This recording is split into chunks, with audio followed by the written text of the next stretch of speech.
Hey there everyone, as always, thanks for stopping by the channel and hanging out for a few.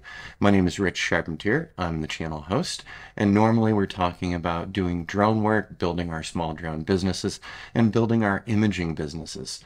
Today, I wanted to talk to you about a really important issue that keeps coming up here on this channel from contacts, from subscribers, and folks who are in my classes. This has got to be the #1 question I get every single week. And that question is, Rich, I just bought a new drone. Can I use it with this autonomous flight app? And right now, DJI has been putting out a lot of new drones this year. So the DJI Mini 3, looking really nice. The specs on it are fantastic. The camera, the video quality, the still image quality, all of it sounds great. We also have the new Mavic 3 Classic, which was announced just recently. So we're looking at screen, we're seeing what's happening on the DJI site. This looks gorgeous. The drone looks gorgeous. Awesome. I want this drone. How about just the new DJI Mavic 3? It's got some features that we haven't seen on some of our other Mavic drones. This one sounds great as well. And then finally, the recently announced Mavic 3 Enterprise. There are other new drones that have come out this year from DJI as well. And I'm focusing this on DJI because most people are actually purchasing DJI drones. So what is the #1 question that I've been getting from people?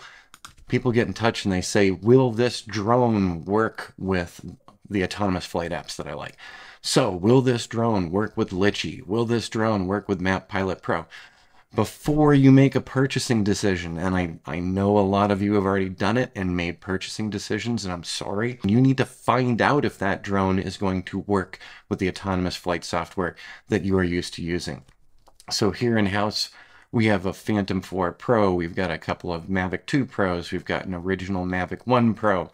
And, each of these things works with the autonomous flight apps that I use for my construction monitoring and my time-lapse videos and my time-lapse stills. And whenever a new drone comes out, before I pull the trigger, before I make that investment, I go out and I take a look to see if it's compatible with the tools that I'm using.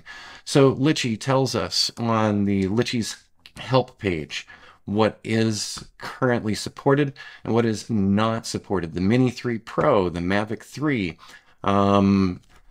these are not supported at the moment, so no SDK for them. If we go over to Map Pilot's Maps Made Easy website, what is supported by them? They've got their own support page too. So the Mavic Pro, the Mavic 2, the Mavic 2 Pro, Phantom 4s. So you can see the whole list. You can go to these websites yourself as well. So if you go over to support.dronesmadeeasy.com, you can find supported hardware. On Litchi, it's Litchi's help, where you can find this out. Supported aircraft from Measure Ground Control, they've got their whole list. And then support from Drone Harmony as well, they've got their whole list as well. A lot of the new drones here in 2022, right now the SDKs are not available for the app developers. So this is not something that the app developers are holding up on. This is something that DJI is holding up on. In some cases, they're not going to be releasing an SDK, which means that if you have a favorite flight application that you use for autonomous flight, it might not be supported. So before you make that purchase, before you spend thousands of dollars, avoid this one big mistake by doing a little research.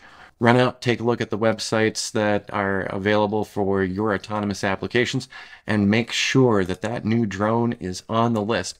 If that new drone is not on the list, you better pop by DJI's website to see if they say that they're going to make the SDK available.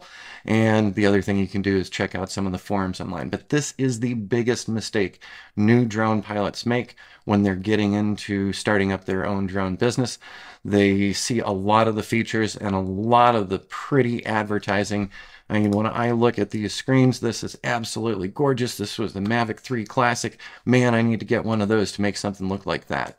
Let me tell you, the drones that I have right now that are getting a little older are still doing a great job for me and can in fact capture these kind of aerial images and aerial videos as well.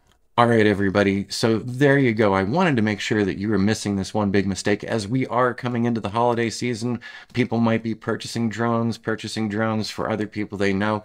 And before you make those purchases, find out not only what does it look like on the manufacturer's website, but what applications does it work with, and is it going to fit into my drone business?